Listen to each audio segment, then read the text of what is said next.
Assalamualaikum warahmatullahi wabarakatuh. Perkenalkan, nama saya Rifat Dulce Bernanta dari kelas 3G dengan NIM 2402101227. Di sini saya mau berpresentasi dengan judul Arting Quest yang dikemukakan oleh Paul Fairbairn. Yang pertama adalah konteks pemikiran Fairbairn dan konseling. Pada tahun 1934, Karl Popper mengenalkan falsibilitas sebagai kriteria ilmiah. Jadi Karl Popper mengenalkan konsep falsibilitas, yang artinya adalah ilmu bukan harus selalu benar, tapi harus bisa diuji dengan bukti yang bisa membantahnya. Teori yang tidak bisa diuji, atau misalnya ada kekuatan gaib di alam, bukan termasuk ilmu. Jadi tujuannya ingin membedakan antara ilmu dan pseudosains atau ilmu semu, serta menekankan bahwa kemajuan ilmu terjadi lewat proses kritik dan pengujian terus-menerus.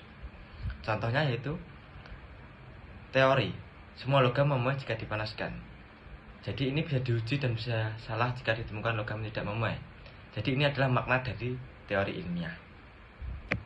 Selanjutnya pada tahun 1962, Thomas Kuhn mengenalkan yaitu paradigma shift dalam ilmu, yang dalam bukunya yaitu The Structure of Scientific Revolution. Jadi menurut Kuhn, perkembangan ilmu tidak terjadi secara linear atau bertahap, melainkan melalui revolusi ilmiah. Jadi perubahan besar pada cara pandang ilmuwan terhadap dunia. Ada 4 tahapan perkembangan ilmu, yaitu yang pertama normal science, yaitu ilmuwan bekerja dengan paradigma lama. Yang kedua adalah krisis, jadi muncul banyak anomali atau data yang tidak bisa dijelaskan dengan teori lama. Yang ketiga adalah revolusi ilmiah, jadi paradigma lama digantikan dengan paradigma baru. Yang keempat adalah normal science, dimulai lagi dengan cara pandang yang berbeda. Contohnya yaitu perubahan dari pandangan geosentris, bumi sebagai pusat alam semesta, ke heliosentris, matahari sebagai pusat, adalah contoh klasik paradigm shift. Yang ketiga ada Paul Fairbairn tahun 1960 sampai 1970-an dengan judul anarkisme metodologis.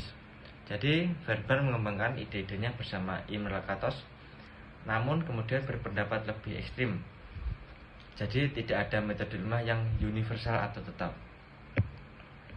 Dalam bukunya Against Method tahun 1975, Fairbairn mengenalkan konsep epistemological anarchism. Jadi menurutnya sejarah ilmu menunjukkan bahwa ilmuwan sering melanggar aturan metode justru untuk mencapai kemajuan. Prinsipnya utama adalah Arting Quest, segala cara boleh dipakai selama mendorong kemajuan ilmu. Jadi maknanya adalah ilmu berkembang melalui kebebasan berpikir, kreativitas, dan pluralitas cara, bukan lewat aturan metodologis yang kaku.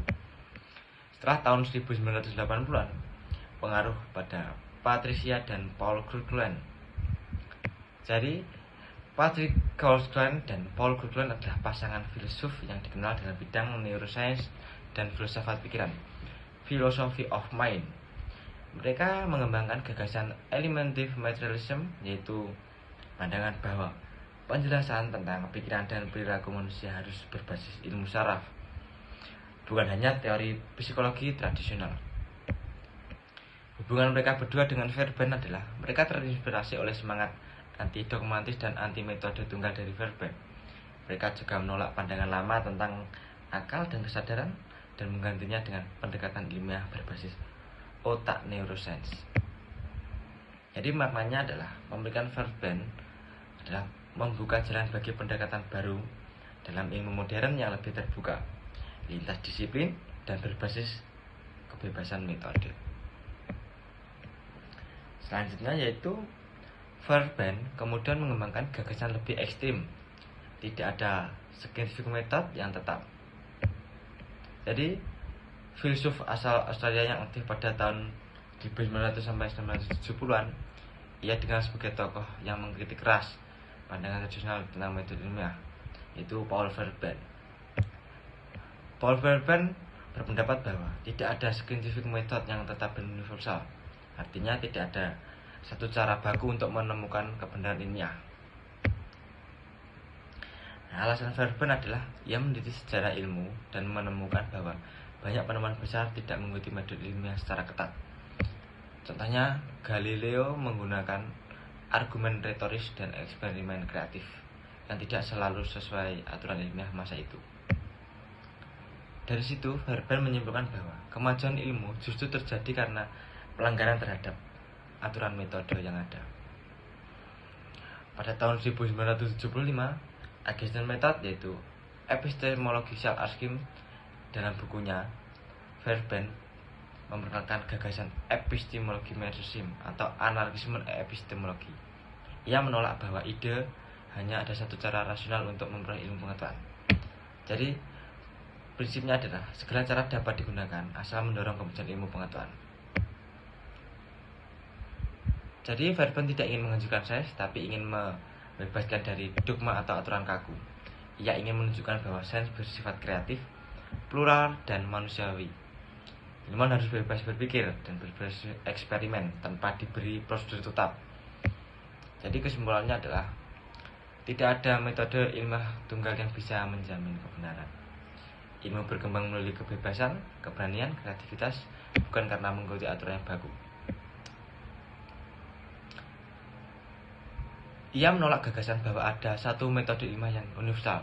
Menurutnya, metode ilmiah bersifat terbatas dan tidak ada cara tunggal untuk mencapai kebenaran ilmiah. Jadi makna epistemological anarchism adalah metode ilmiah universal yang bisa digunakan untuk menilai atau menentukan kebenaran ilmiah. Kritik terhadap metode ilmiah adalah sebelum Verben, filsuf seperti Karl Popper dan Thomas Kuhn masih percaya bahwa ilmu yang struktur atau metode tertentu, misal falsifikasi atau paradigma shift. Namun Verben menolak ide itu yang menilai bahwa setiap metode ilmiah hanya berlaku terbatas pada konteks tertentu. Tujuan pemikiran Verben adalah Verben tidak menolak sains, tapi ingin membebaskan ilmu dari aturan kaku. Jadi kesimpulannya adalah tidak ada satu metode ilmiah yang universal. Semua metode itu bersifat terbatas dan segala cara boleh digunakan asal membantu kemajuan ilmu. Jadi dengan prinsip unchanging guess, Verben ini menegaskan bahwa kebebasan berpikir lebih penting daripada keputusan pada aturan metode ilmiah. Begitu teman-teman. Jadi implikasi pemikiran Verben adalah tidak ada metode ilmiah yang tunggal dan final. Ilmu pengetahuan berkembang secara bebas dan tidak selalu rasional. Jadi kutipan terkenalnya adalah "Science and Math overlap in my ways", Paul Verben. Kesimpulannya yaitu pemikiran Paul Verben menentang pandangan rasional tentang sains. Ia berpendapat bahwa ilmu tidak berkembang secara linear atau rasional, tapi melainkan melalui kebebasan berpikir tanpa aturan kaku. Sekian presentasi dari saya. Jika ada kurang lebihnya mohon maaf. Wassalamualaikum warahmatullahi wabarakatuh.